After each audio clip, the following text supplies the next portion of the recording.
My name is Angelina, and I'm 32 years old. The foster care system became my home after my parents abandoned me when I was 17. The only family who ever truly cared was my Aunt Margo. When she passed away last month, I was devastated. Yesterday, I learned she left her entire fortune to me. Today, the parents who walked out of my life 15 years ago suddenly appeared on my doorstep with open arms and expectant smiles. If you've ever had someone come back into your life only when they wanted something, let me know where you're watching from and subscribe to hear how I handled these people who suddenly decided they were my family again. Growing up in Seattle, I always knew my relationship with my parents was different from what I saw in movies or at friends' houses. Thomas and Diana Marshall were experts at maintaining appearances, but warmth and genuine connection were foreign concepts in our household. My father worked as a mid-level banking executive, and my mother devoted herself to climbing the social ladder of Seattle's elite circles. Their conversations revolved around promotions, country club memberships, and which prestigious summer camps would look best on my eventual college applications. I was an accessory to their carefully crafted image of success rather than a daughter they cherished. Birthday celebrations were photo opportunities for social media, not moments of joy. School achievements mattered only if they reflected well on them. I learned early to seek validation elsewhere, developing a protective shell around my heart that grew thicker with each dismissive comment or missed school event. The only true family connection I experienced came from my father's sister, Aunt Margo. Unlike her brother, Margot Hayes radiated authentic warmth. She'd built a successful interior design business that allowed her to travel frequently, but whenever she was in Seattle, she made time for me. I still remember how she spoke to me like a person with valid thoughts and feelings, not as a child to be molded for optimal display. When I turned 12, Aunt Margot started taking me on special day trips whenever she visited. Museums, art galleries, hidden neighborhood cafes, beaches during off-season when tourists were gone.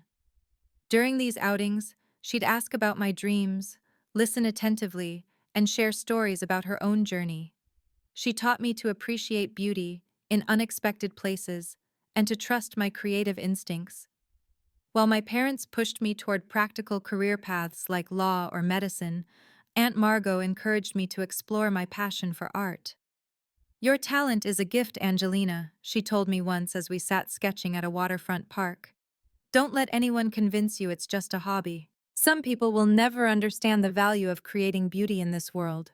Those aren't your people." I didn't fully understand then that she was talking about her brother, my father. When I entered high school, our family's financial situation began to deteriorate. My father made a series of poor investments and rumors of layoffs circulated at his bank. The country club membership disappeared first, followed by the luxury car, then the annual ski vacations. My mother's social circle gradually evaporated as she could no longer maintain the lifestyle expected for admission. Their resentment grew palpable. Arguments about money became the soundtrack of our home. When I earned a scholarship opportunity that required parental support for a summer art program, my father exploded. "Art won't pay the bills, Angelina. We've indulged this little hobby long enough. It's time to focus on something useful." My mother nodded in agreement. "Your father and I have sacrificed everything to give you opportunities. The least you could do is pursue something that will ensure financial security." The irony that they were facing financial ruin, despite following their own advice, was apparently lost on them. I retreated further into my art and my studies, finding solace in straight A's and sketchbooks filled with increasingly complex designs. Aunt Margot remained my champion, often sending art supplies with encouraging notes attached. The situation at home continued to deteriorate throughout my junior year. My parents' marriage strained under financial pressure. I often came home to find my mother crying at the kitchen table, or my father locked in his study with a bottle of whiskey. I became invisible, except when they needed someone to blame. Then came the night that divided my life into before and after. I returned home from my after-school job at a local coffee shop to find the house unusually quiet. Many of our belongings were missing, no photos on the walls, empty spaces where furniture had been. A single suitcase of my clothing remained in my bedroom along with my art supplies and school materials. On the kitchen counter sat an envelope with my name scrawled across it. Inside was a brief note and $300 in cash. We've decided to start fresh in California. At 17, you're old enough to understand that we need to focus on rebuilding our lives. The rent is paid through the end of the month. We've left enough money for food until then. Your Aunt Margo knows we're leaving. Call her if you need anything. Mom and Dad. I read the note 14 times, trying to comprehend the reality that my parents had simply left me behind like unwanted furniture. I called their cell phones repeatedly, each call going straight to voicemail. I sent desperate texts that showed as delivered but received no response. The neighbors confirmed seeing them load a moving truck earlier that day. They were gone. I was alone. I sat on the kitchen floor and cried until no more tears would come. Then I called the only person who had ever truly been there for me. Aunt Margo. They left me. They just left. Aunt Margo caught the first flight back from her business trip in Chicago. She arrived at our house the next morning, her face lined with a mixture of fury and heartbreak. I knew my brother could be selfish, but this— She shook her head, holding me tight. This is unforgivable, Angelina. She later admitted that my father had called her not to ask her to take care of me, but to inform her they were making a necessary life change, and that I might reach out for support.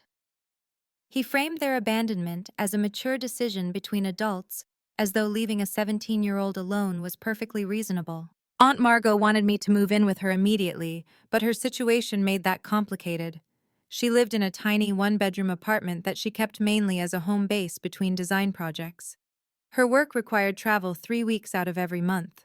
While she rearranged some projects to stay with me initially, we both knew it wasn't sustainable. "I'll quit school and get a full-time job," I suggested one evening as we sat among the remaining furniture in what used to be my home. "I can find my own place." "Absolutely not," she said firmly. "You're finishing high school with honors and going to college. We'll figure this out." Figure it out we did, though the solution broke both our hearts. Since I was still a minor, I entered the foster care system. Aunt Margo used every connection she had to find a decent placement and fought to maintain her rights as a family member to stay actively involved in my life. My first foster home lasted 3 months. The family was kind enough but already overwhelmed with 4 other foster children. I felt like an intruder, an extra mouth to feed. I tried to make myself useful cooking meals and helping younger kids with homework, but never felt truly welcome. The second placement was with an older couple who seemed to view fostering as a business transaction rather than a calling. They provided the basics but nothing more. No emotional support, no family dinners, no interest in my college applications or art. I was a revenue stream, not a person. Throughout this period, I worked part-time at a local grocery store, squirreling away every dollar I could toward future independence. I maintained perfect grades, knowing education was my ticket out. Art became more than a passion. It was therapy escape and the one constant in my rapidly shifting reality. Aunt Margo visited whenever she was in town, taking me to dinner and calling regularly when traveling. She attended my parent-teacher conferences and art shows, beaming with pride in the front row, while the parents who should have been there built their new life hundreds of miles away. "You're extraordinary, Angelina," she would tell me. "Not because of what you've endured, but because of how you've responded to it. Many people would have given up, but you keep creating beauty." When my college acceptance letters arrived, including one with a substantial scholarship to the State University's prestigious design program, Aunt Margo took me out for a proper celebration dinner.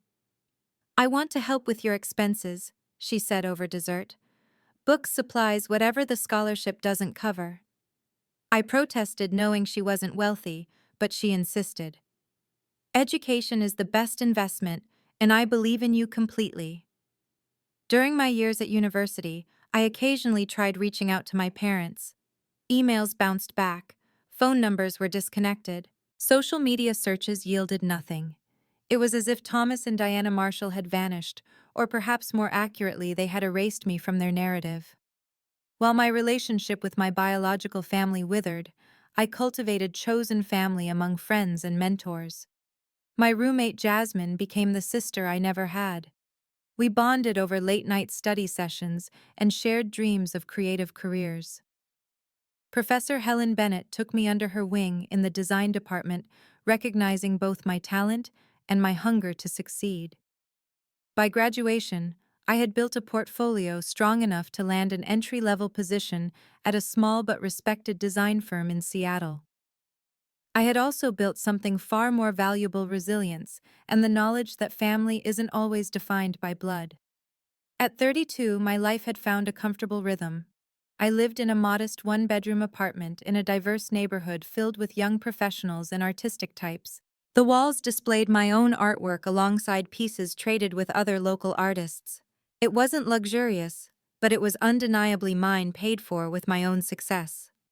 After 7 years at Harrison Design Group, I had worked my way up to senior designer, specializing in branding for small businesses.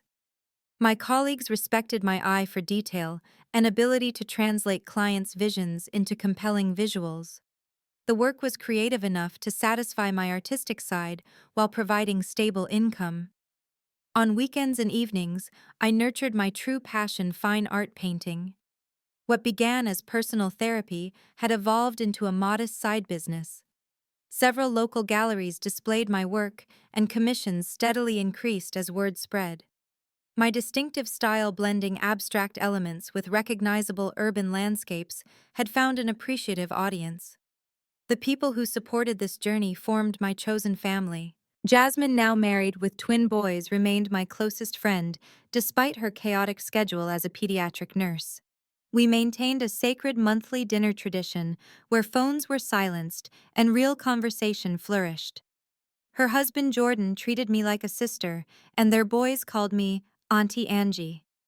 My neighbor Marcus, an elderly former literature professor, became an unexpected friend after I helped him carry groceries during a rainstorm. Our weekly chess games evolved into profound discussions about art, literature, and life's complexities.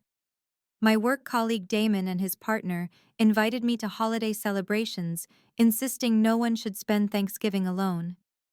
And then there was Aunt Margo, who at 72 remained vibrantly engaged with life. Though she had officially retired from her design business 5 years earlier, she still consulted on select projects that captured her interest. She had finally purchased a beautiful beachfront property north of the city where she claimed to be embracing a peaceful retirement, while actually filling her days with community board positions, art classes, and enthusiastic gardening. Our standing lunch date every other Sunday became a cornerstone of my routine. Over seafood at her favorite waterfront restaurant, she would regale me with stories of her latest projects and community battles, while I shared client anecdotes and artistic breakthroughs. "You know, Angelina," she said during one of these lunches, picking at her crab salad, "I'm prouder of you than anyone else in this world." I smiled, used to her generous praise. "You're biased." "Of course I am," she agreed with a laugh. "But that doesn't make it untrue. You built yourself from scratch after being dealt a terrible hand. Do you realize how extraordinary that is?" I had noticed her slowing down over the previous year. More canceled lunches due to just feeling a bit tired. Occasional winces when she moved too quickly. Her steadfast refusal to discuss these changes only heightened my concern. "Have you seen Dr. Mitchell about that pain in your side?" I asked carefully. She waved dismissively. "Doctors just want to turn everything into a major issue. I'm 72, dear. Things ache. Promise me you'll go if it gets worse." She reached across the table to squeeze my hand. "What I promise is that I've lived exactly the life I wanted. No regrets. That's what matters." At our last lunch together, just 2 weeks before everything changed, Aunt Margo seemed unusually reflective.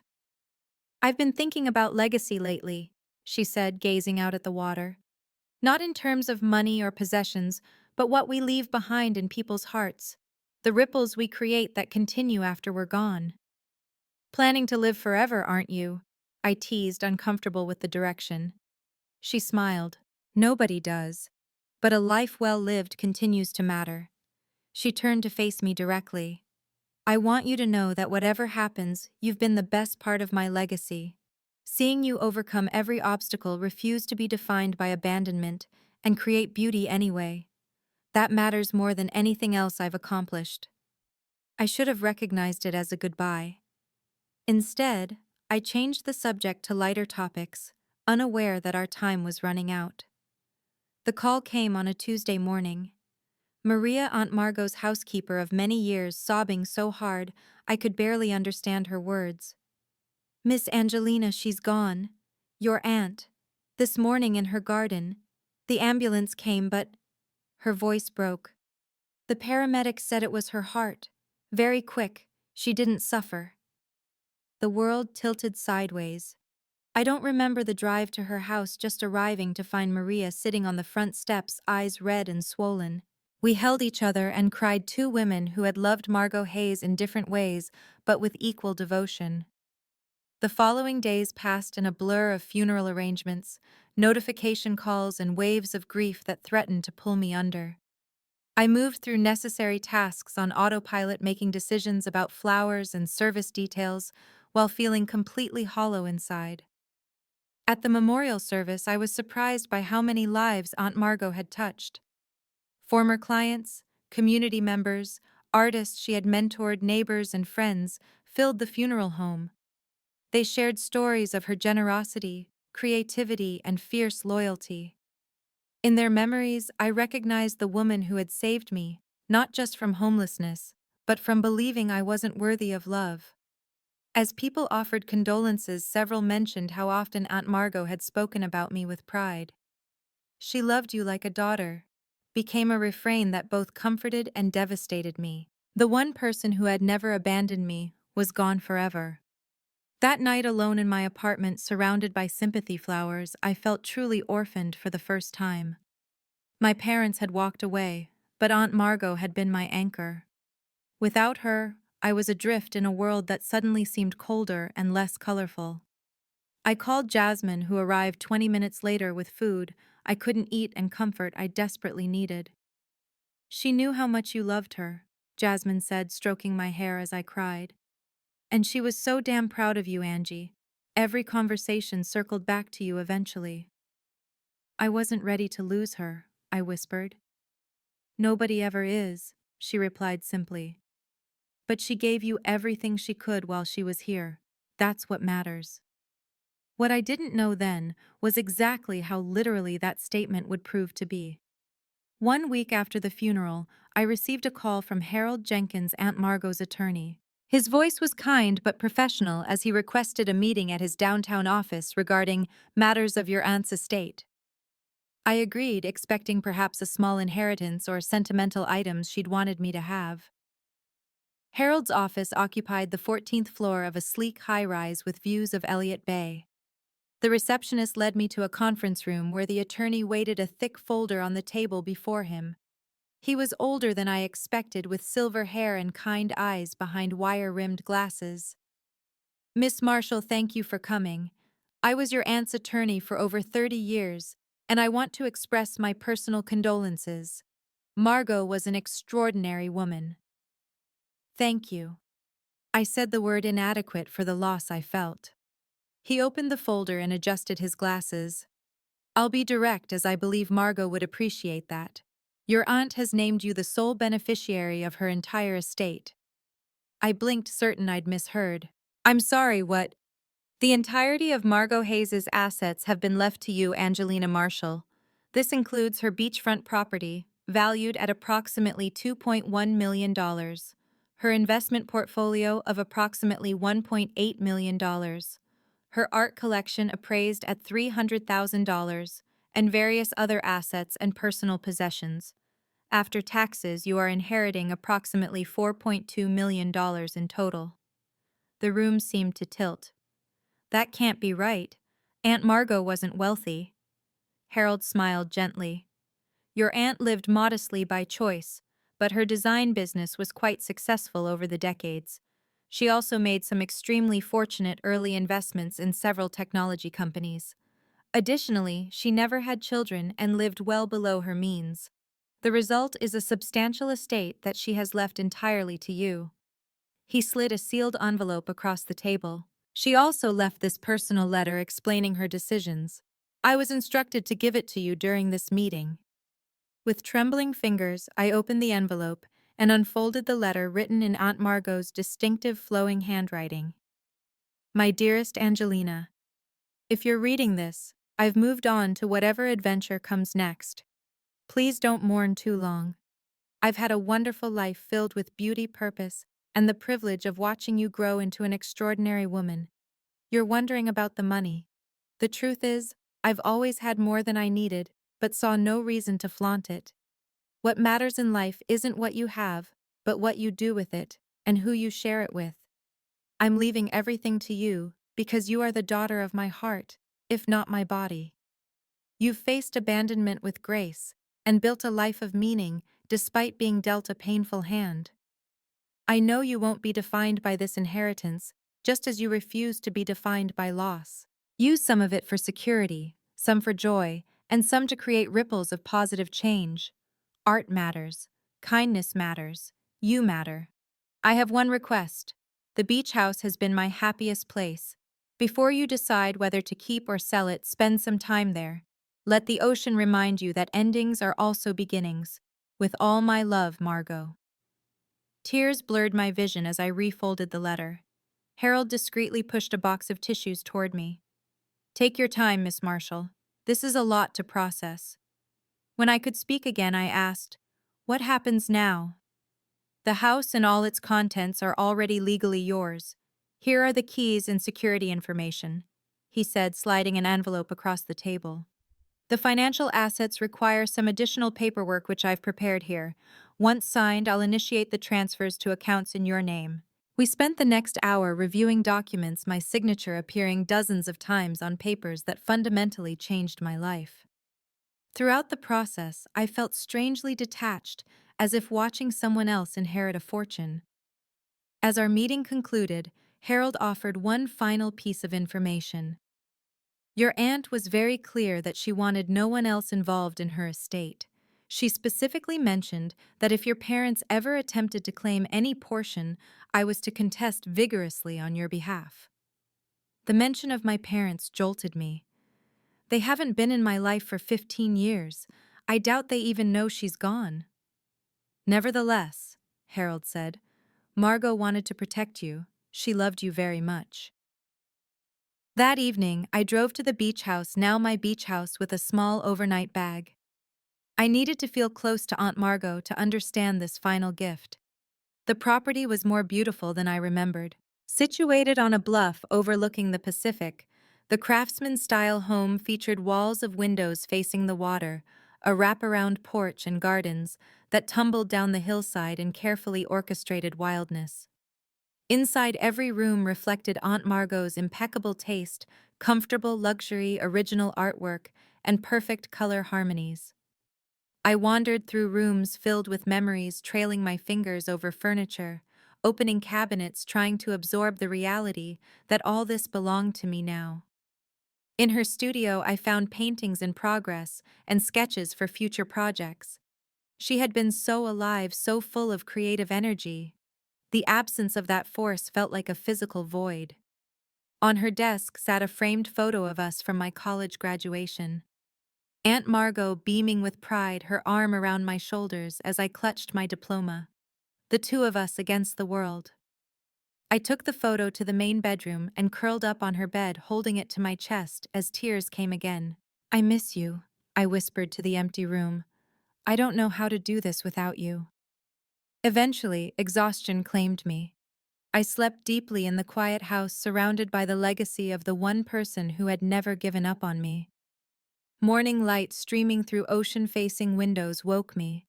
For a moment, grief was suspended as I absorbed the breathtaking view of sunlight sparkling on water. This healing place was now mine. The thought brought both gratitude and renewed sadness. As I made coffee in the gourmet kitchen, the doorbell rang. Assuming it was Maria coming to check on me, I opened the door without hesitation. The coffee mug slipped from my hand, shattering on the hardwood floor. Standing on the porch were two people I hadn't seen in 15 years, but would recognize anywhere. Older, weathered, but unmistakable. My parents. My father's hair had gone completely gray, deep lines etched around his eyes and mouth. My mother had maintained her figure but couldn't hide the effects of age and California sun on her once smooth skin. They were wearing expensive-looking casual clothes that couldn't quite disguise their anxious expressions. "Angelina," my mother breathed, her eyes widening as she took in my appearance. "You look so grown up." 15 years of abandonment, and that was her opening line. "What are you doing here?" My voice sounded strange to my own ears, like it was coming from somewhere far away. My father stepped forward. "We heard about Margo. We're so sorry, sweetheart. We knew you must be devastated and needed your family." "My family." The words tasted bitter. "I haven't had parents since I was 17. We made mistakes," my mother said quickly. "Terrible mistakes we've regretted every day. But we're here now. We want to make things right." As she spoke, her eyes darted past me to take in the expansive entryway with its vaulted ceiling and artwork. My father's gaze similarly assessed the property and ocean view visible through the windows. With sudden clarity, I understood exactly why they had appeared after 15 years of silence. Somehow, they knew about the inheritance. "How did you find me?" I asked coldly. They exchanged a quick glance before my father answered. "We've been trying to reconnect for years. When we heard about Margot's passing through an old Seattle acquaintance, we knew we had to come. Family should be together in times of grief." Every word rang false. The parents who hadn't attended my high school or college graduation, who hadn't inquired about my welfare once in 15 years, suddenly cared about my emotional well-being. "I think you should leave," I said quietly. "Angelina, please." My mother stepped toward me, hand outstretched. "We've come all this way. Can't we talk?" "There's nothing to talk about," I replied. "You left me. You moved on with your lives. I've done the same." "We're still your parents," my father said, a hint of the old authority in his voice. "We made a terrible mistake, but we never stopped loving you." The sheer audacity stole my breath. "Love? You abandoned a 17-year-old with a note and $300. That's not love. That's neglect. That's child abandonment." "We were desperate then," my mother said, tears welling in her carefully made-up eyes. "We weren't thinking clearly. We've carried the guilt every day since." "Just not enough guilt to make a single phone call in 15 years, I observed. My father's expression hardened slightly. "We're trying to make amends, Angelina. The least you could do is hear us out." The familiar guilt tactic hit its mark before I recognized it. For a split second, I felt like the unreasonable one, the difficult daughter making a scene. Then I remembered who I was now. What I had survived. What they had done. "No," I said firmly. "I don't owe you anything. Please leave now, or I'll call the police and report trespassers." "This is Margot's house," my father said, confusion crossing his face. "No," I corrected. "This is my house. Goodbye." I closed the door on their shocked expressions and leaned against it, heart pounding. Through the door, I heard their muffled voices arguing before footsteps retreated down the porch steps. I slid down to sit on the floor, surrounded by shards of the broken coffee mug, a perfect metaphor for what remained of my relationship with the people who had once been my parents. They had come back. Not for me. For whatever they thought they could get from me. The question was, what would they do next? The answer came the very next morning. I had spent a restless night alternating between anger, confusion, and odd moments of unwanted longing for the family I had never truly had. Around 10 a.m., the doorbell rang again. This time, I checked through the side window before opening the door. My parents stood on the porch holding gift bags and what appeared to be a bakery box. Their expressions were carefully arranged into hopeful smiles. Against my better judgment, I opened the door but blocked the entrance. "I told you to leave." "Please, Angelina," my mother said, her voice gentle. "We brought breakfast and some gifts. Just give us an hour to explain. That's all we're asking. An hour of your time after 15 years of absence seems fair, my father added. The reasonable tone made me want to scream, but creating a scene for the neighbors didn't appeal either. Reluctantly, I stepped aside to let them enter. They moved into the kitchen with the familiarity of people who believed they belonged there. My mother arranged pastries on a plate, while my father prepared coffee, as if this were a normal family breakfast. These are for you, my mother said, pushing the gift bags toward me. Just small things we thought you might like. Inside the first bag was an expensive-looking cashmere scarf. The second contained a leather-bound sketchbook and set of artist's pencils. Thoughtful gifts for the daughter they claimed to know when in reality, they knew nothing about the woman I had become. Thank you, I said stiffly. But gifts don't erase abandonment. We know that, my father said, his voice breaking slightly. Nothing can erase what we did. But we've been searching for you for years. Searching. I couldn't keep the disbelief from my voice. I've had the same job for 7 years. I'm listed in the phone book. My artwork appears in local galleries under my own name. I wasn't hiding. They exchanged uncomfortable glances before my mother spoke. We were ashamed, Angelina. We didn't know if you'd even speak to us. So instead of reaching out, you just waited until my aunt died and showed up at her house. How did you even know I would be here? Another loaded glance between them. My father cleared his throat. We came to pay respects to Margo to say goodbye to my sister. Finding you here was a blessing we didn't expect. The lie was so transparent I almost laughed. Aunt Margo's funeral was last week. The obituary listed me as her only surviving family. If you were really here for her, you're too late. My father's composure cracked. To my astonishment, his eyes filled with tears. I can't believe she's really gone. My little sister. For the first time, I glimpsed what might be genuine emotion. My father and Aunt Margo had grown up together, shared parents and childhood memories. Despite their estrangement, her death represented the loss of his last immediate family member besides me. I'm sorry for your loss, I said automatically, the words feeling strange directed at him. Margo and I had our differences, he continued, but she was always so principled, so determined, like you. He looked up. She loved you very much. More than you did, clearly, I couldn't help adding. My mother jumped in before the conversation could deteriorate further. We've had a difficult 15 years too, Angelina. Thomas lost his banking position entirely. We struggled in California, moving from apartment to apartment. I worked retail jobs while your father tried to rebuild his career. I developed hypertension from the stress, my father added. The medical bills have been overwhelming. We've barely kept our heads above water. I recognized the narrative they were constructing. The struggling parents who had made one terrible mistake and paid for it with years of hardship. The subtext was clear: they needed help.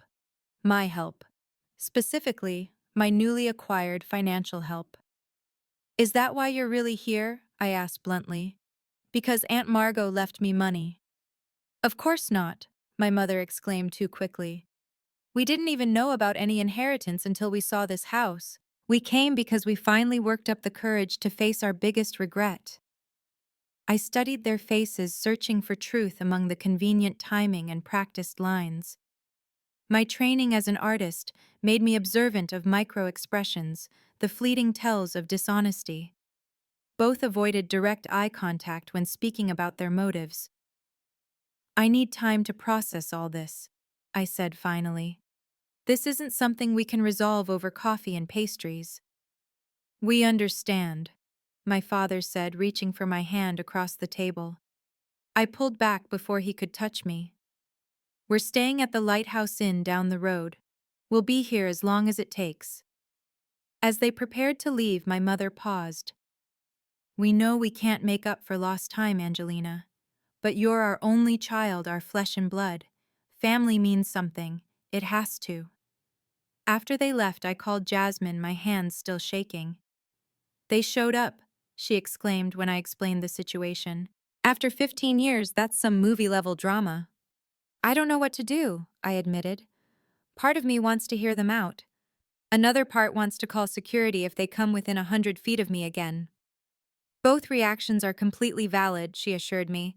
But be careful, Angie. The timing is suspicious as hell. They vanish for 15 years and magically reappear right after you inherit a fortune. That's not coincidence. They claim they didn't know about the money. And I claim I'm secretly Beyoncé, Jasmine retorted. Look, people who genuinely want to make amends don't start with excuses and sob stories about their own hardships. They start with accountability. Her words resonated with my own instincts. After we hung up, I called Harold Jenkins to seek legal advice. Unfortunately, this scenario is not uncommon, he said when I explained the situation. Sudden inheritances often bring distant relatives out of the woodwork. They're not distant relatives. They're my parents, who legally abandoned you as a minor, he reminded me gently. From a legal perspective, they have no claim to any portion of your inheritance. Margot was very explicit about her wishes. I'm not worried about legal claims, I said. I'm worried about emotional manipulation. They're my parents. Despite everything, that still means something. That's natural, Harold assured me. But proceed with extreme caution. Perhaps suggest meeting on neutral ground with a counselor present. And under no circumstances should you provide them financial assistance without proper legal documentation. The conversation left me feeling more protected but no less conflicted. I decided to do some research of my own. Using my laptop, I searched for information about Thomas and Diana Marshall in California. What I found confirmed my suspicions. Multiple addresses over the years suggested financial instability. A business license for Marshall Consulting that was dissolved after just 18 months. 2 bankruptcy filings, the most recent just 6 months earlier. More disturbing was a small claims court case from 3 years ago where they had borrowed money from an elderly neighbor promising repayment from an expected inheritance, then defaulted on the loan. The case description referenced pattern of predatory borrowing from vulnerable seniors. My parents hadn't changed. They'd simply found new victims. The next week brought daily visits and escalating pressure. They arrived with more gifts, old family photos, and increasingly elaborate stories about how they had tried to find me over the years. We drove by your old high school every time we visited Seattle. My mother claimed, though I knew from Aunt Margo, they had never returned to the city. We kept your childhood room exactly as it was for years. My father insisted, though, they had emptied the house before abandoning me. Each visit included subtle inquiries about my finances, Aunt Margot's estate, and my plans for the beach house. This place must cost a fortune in upkeep, my father observed casually. The property taxes alone must be substantial. You shouldn't have to manage all this by yourself, my mother added. It's a lot of responsibility for someone your age. I deflected their questions while watching their desperation grow. They brought other relatives I barely remembered to reinforce their campaign. My father's cousin Laura arrived unannounced one afternoon to tell me how the family needed to heal these divisions. My mother's brother Keith called repeatedly to remind me that blood is thicker than water, and family takes care of its own. These flying monkeys, as Jasmine called them, created additional pressure from all sides. Through Harold, I learned my parents had moved from a motel to a monthly rental cottage nearby, declaring to the landlord they were relocating to be near family. They told local shopkeepers they were helping their daughter manage her late aunt's estate, and even introduced themselves to Maria as the rightful owners of the beach house. They say they moving in soon, Maria reported worriedly. Is true, Miss Angelina? They coming to live here? Absolutely not. I assured her, fury building at their presumption. The breaking point came unexpectedly during one of their daily visits. I had reluctantly allowed them in for coffee, mostly to keep them from making a scene on the doorstep. My mother asked to use the bathroom, and when she didn't return after 15 minutes, I went looking for her. I found her in Aunt Margot's study, rifling through a drawer filled with financial documents. "What are you doing?" I demanded from the doorway. She jumped, papers clutched in her hand. "I got turned around looking for the bathroom. This house is so large." "The bathroom is on the opposite side of the house and you've been here multiple times." I stepped forward. "Those are private financial documents." I was just admiring Margot's organization, she said hastily returning the papers. She always was so meticulous. When we returned to the living room, my father was examining the art on the walls with unusual interest, checking the signatures and making notes on his phone. Find anything valuable? I asked coldly. His head snapped up. Just appreciating Margot's collection. She had excellent taste. Stop lying, I said, my patience finally exhausted. Both of you. You're not here because you missed me or want to reconnect. You're here because you found out Aunt Margo left me everything and you want a piece of it. My mother's expression hardened. Is it so wrong for parents to expect consideration from their child?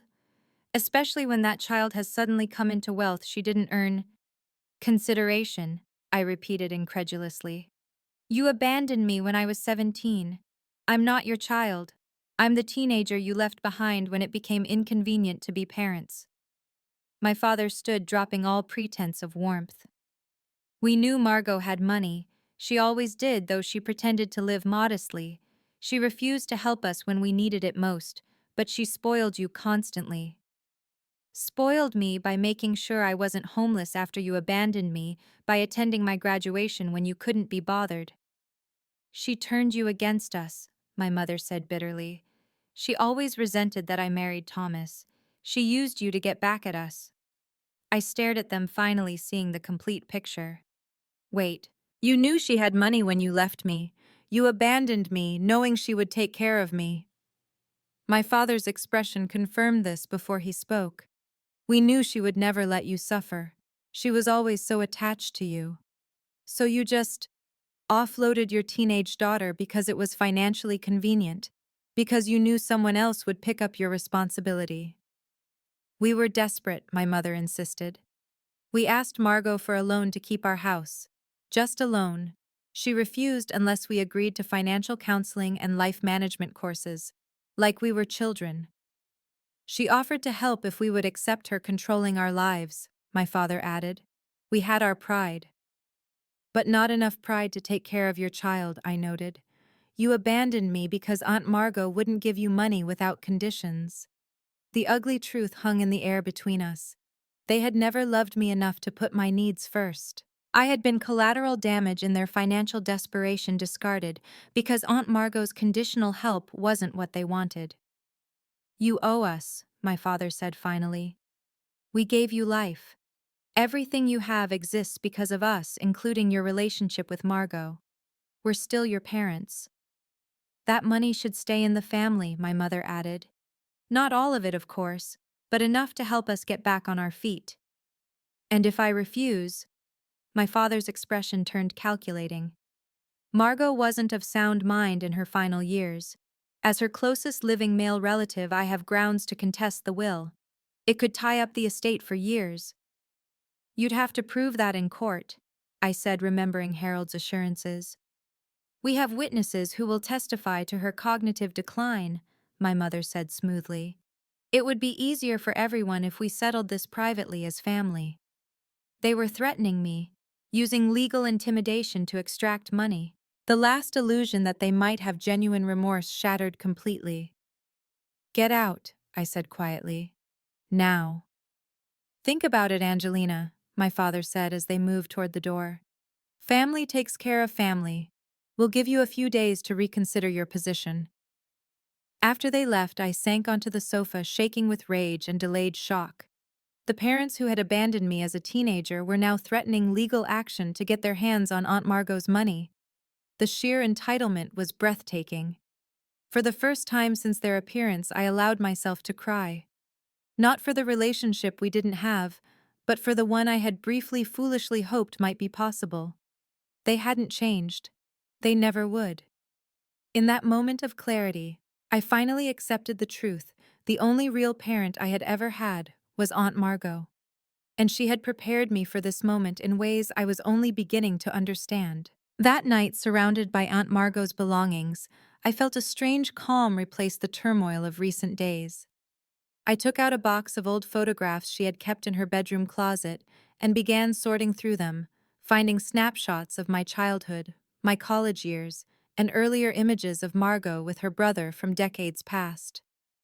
Near the bottom of the box, I discovered a leather-bound journal with family matters written on the cover in Aunt Margo's elegant script. Curiosity piqued, I opened it to find dated entries spanning more than 20 years. The journal documented every interaction between Margo and my parents regarding financial matters. Loans provided in my early childhood that were never repaid. Attempts to borrow against my father's expected inheritance from their parents. The final confrontation before they abandoned me, documented in painful detail. Thomas and Diana came today demanding money again. Read an entry from 15 years earlier. When I offered help with conditions to ensure they would develop better financial habits, Thomas became enraged. He threatened to cut me off from Angelina completely if I didn't provide unconditional funds. I refused to enable their destructive patterns. They left threatening to make their own way without my interference. I fear for Angelina but cannot participate in their dysfunction. A later entry described her frantic calls when she discovered they had abandoned me. The cruelty is incomprehensible. To discard their own child rather than accept help with reasonable conditions attached. I will ensure Angelina never suffers financially as they have, but more importantly, I will show her she is worthy of unconditional love. The final pages contained her thoughts on estate planning. I have decided to leave everything to Angelina. Thomas may contest as he has always felt entitled to family resources without responsibility. I've spoken with Harold about ensuring the will is ironclad. If Thomas and Diana reappear when my health fails or after I'm gone, Harold has documentation of their abandonment and subsequent absence from Angelina's life. My fortune is modest, but it should provide Angelina security and opportunities I never had. More importantly, I hope it gives her the freedom to create beauty and meaning without fear. Reading Aunt Margo's private thoughts, I realized she had anticipated my parents' return and prepared accordingly. She had known exactly who they were and what they would do. Morning brought clarity and determination. I called Harold Jenkins first thing. "I need to meet with you immediately," I said when he answered. "My parents are threatening to contest the will." "I expected as much," he replied calmly. "Can you come to my office today? Bring any documentation of your interactions with them since they reappeared." In his office that afternoon, I presented the journal my notes of their visits and recordings I had made of recent conversations where they had threatened legal action. Harold listened carefully, occasionally making notes. "This is textbook undue influence attempt," he said when I finished. "Unfortunately, it happens frequently with sudden inheritances. The good news is, Margo anticipated this exact scenario." He pulled a thick file from his cabinet. "These are sworn statements from Margo's doctor confirming her mental competence until death. We also have documentation of your parents' abandonment when you were a minor, including police reports Margo filed at the time. Additionally, there are records of your parents' financial mismanagement and the pattern of behavior that led to their estrangement from Margo." "So they have no case?" I asked hopefully. "They have no legitimate case," he clarified. "But they could still file and create delays and legal expenses. However, I believe a direct confrontation with all this evidence might dissuade them." We formulated a plan. Harold would draft a formal cease and desist letter, while I would arrange one final meeting with my parents with Harold present. If they persisted in their threats, we would not hesitate to file harassment charges and seek a restraining order. I texted my parents requesting a meeting the next day at Harold's office to discuss the inheritance situation. They readily agreed, no doubt believing I had capitulated to their demands. The conference room felt charged with tension as we all took seats around the polished table. My parents arrived dressed in their best clothes, expressions confident, until they recognized Harold. "Why is Margo's attorney here?" my father demanded. "Because this is a legal matter," I replied calmly. "You've threatened to contest Aunt Margo's will, which is your right. But before you proceed, there's information you should have." Harold methodically presented the evidence: the journal, the abandonment documentation, their pattern of financial exploitation, and Margo's medical competency records. My parents' expressions shifted from confidence to alarm as the presentation continued. "Additionally," Harold concluded, We have recordings of your recent threats and evidence of your attempts to access private financial documents. Should you proceed with contesting the will, all this will become public record. The courts take a very dim view of individuals who abandon their minor children later, attempting to profit from that child's inheritance. My mother's carefully applied makeup couldn't hide her pallor. My father's hands clenched and unclenched on the table. "This is how you treat your parents," my mother finally said, turning to me. "With lawyers and threats?" "No," I replied evenly. "This is how I respond to people who abandoned me as a teenager, disappeared for 15 years, then threatened me with legal action to get money they didn't earn. You stopped being my parents the day you left me with $300 in a note." "We made a mistake," my father insisted. "One mistake shouldn't define our entire relationship." "It wasn't one mistake. It was a choice you made every single day for 15 years not to contact me, not to check if I was alive or dead, not to participate in any milestone of my adult life. You chose yourselves over me consistently for 15 years. I took a deep breath before continuing. "Despite everything, I'm prepared to offer a one-time assistance package." Their expressions brightened instantly, confirming their priorities hadn't changed. "I will provide $50,000 total, placed in a trust administered by Harold's firm. The funds will be released only for verified medical expenses, housing, and basic necessities. This offer is contingent on 3 conditions." I met their eyes directly. "First, you will both enter financial counseling paid for by the trust. Second, you will sign a legal agreement waiving all future claims against Aunt Margo's estate and agreeing to no contact with me for a minimum of 2 years. Third, you will write letters of apology taking full responsibility for abandoning me as a minor with no justifications or excuses." The offer was more generous than they deserved, but it would allow me to move forward knowing I had broken the cycle of cruelty they had established. My parents exchanged calculating glances before my father spoke. "50,000 won't even cover our current debts. We need at least 500,000 to start over properly. And the no contact provision is cruel. We're your parents." "This isn't a negotiation," I said firmly. "It's a one-time offer that expires when we leave this room." "You ungrateful little—" My father began rising from his chair. "That money should be mine. Margo was my sister. Everything she had came from our family originally." My mother grabbed his arm, but her own veneer had cracked as well. "After everything we sacrificed to raise you, this is how you repay us, by believing Margo's twisted version of events and treating us like criminals." "I believe the evidence of my own experience," I replied, remaining seated. "The offer stands for the next 5 minutes. After that, any contact from either of you will be considered harassment and handled accordingly." "You think you're so superior," my mother hissed. "You have no idea what it's like to struggle to face real hardship. You've had everything handed to you." The accusation was so divorced from reality that I almost laughed. Instead, I simply checked my watch. 4 minutes remaining on the offer. "Keep your blood money," my father spat. "This isn't over." "Actually, it is," Harold interjected smoothly. "Any further attempts to contact Ms. Marshall, enter her property, or contest this will without substantial new evidence will result in immediate legal action. I've taken the liberty of preparing a temporary restraining order that can be filed today if necessary." They left in a fury of slammed doors and muttered threats. The moment they were gone, my carefully maintained composure crumbled. I buried my face in my hands, body shaking with suppressed emotion. Harold quietly placed a box of tissues beside me. "You did well, Angelina. Extremely well." "Why doesn't it feel like a victory?" I whispered. "Because it isn't one," he said gently. "It's a necessary ending, but still a loss of possibility. The parents you deserved would have responded very differently today." He was right.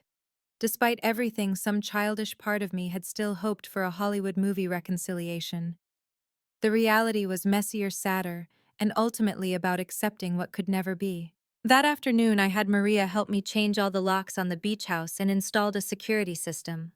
Harold filed a formal cease and desist order and prepared restraining order paperwork to be filed if necessary. My parents made one final attempt 2 days later, arriving at the beach house to find they couldn't enter. When they began shouting and pounding on the door, I called the local police who escorted them from the property with a warning not to return. Through neighborhood connections, I learned they checked out of their rental and left town the following day. The battle was over, at least for now. But the war within myself had just begun. Having confronted my past so directly, I found myself struggling with doubt, guilt, and lingering grief for the parents I had never truly had. Nightmares about abandonment returned. Anxiety attacks struck without warning. The emotional ground beneath me felt unstable despite my financial security. Recognizing I needed help, I found a therapist specializing in family trauma. Dr. Warner helped me understand that my parents' behavior reflected their own brokenness, not any failure on my part. We worked through the abandonment trauma that had shaped so much of my adult identity. "You've been defining yourself in opposition to their abandonment," she observed during one session. "What if you defined yourself by what you choose to create instead?"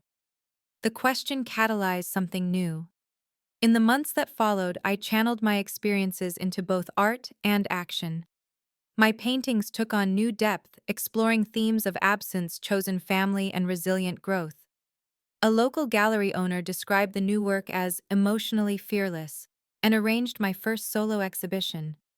More significantly, I established the Margo Hayes Foundation to support foster youth and abandoned teens transitioning to adulthood.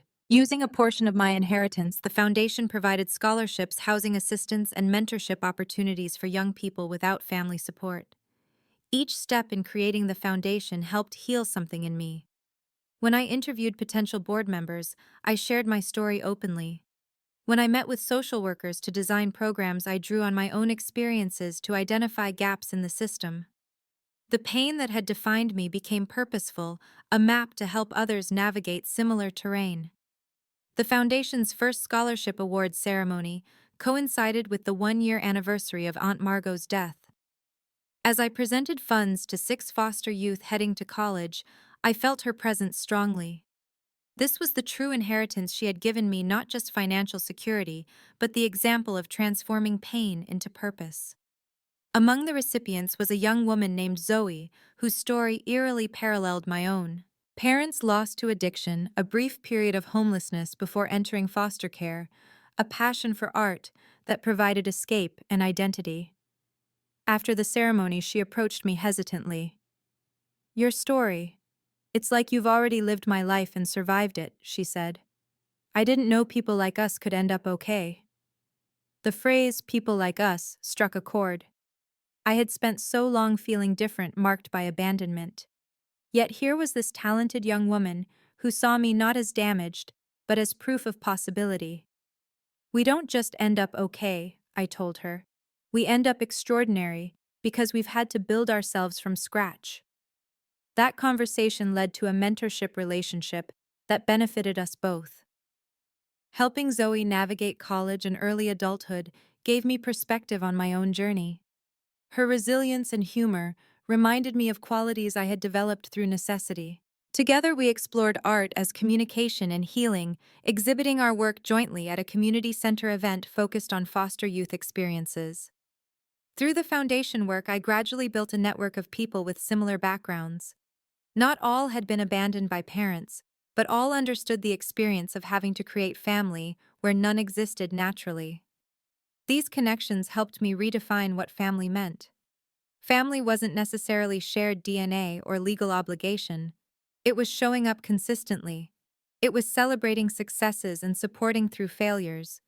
It was the friends who had sustained me through grief, the colleagues who had become confidants, the mentees who trusted me with their vulnerabilities, and the memory of an aunt who had loved me unconditionally. On the 3rd anniversary of Aunt Margo's death, I hosted a small gathering at the beach house. Jasmine and her family, several foundation board members, Zoe and other mentees, Harold Jenkins and his wife, and Maria, who still helped maintain the property. We shared memories of Aunt Margo and celebrated the foundation's growing impact. Later, as sunset painted the ocean in golds and pinks, I walked alone on the beach.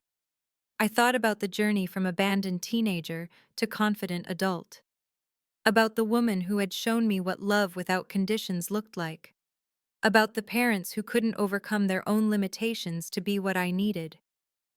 A week earlier, I had received a letter from my father postmarked from Arizona. Unlike previous communications, it contained no demands or manipulations. Instead, it offered a genuine, if late, acknowledgement of the harm he had caused. I will not ask for your forgiveness, he wrote. Some actions cannot and should not be forgiven. But I want you to know that I recognize the pain I caused. Your strength in facing us down and creating something meaningful from that pain shames me deeply. You became everything good that was in our family, despite us, not because of us. There was no return address, no request for response. My mother had not signed or apparently participated in the letter. I chose not to respond, but the acknowledgement provided a certain closure I hadn't realized I needed.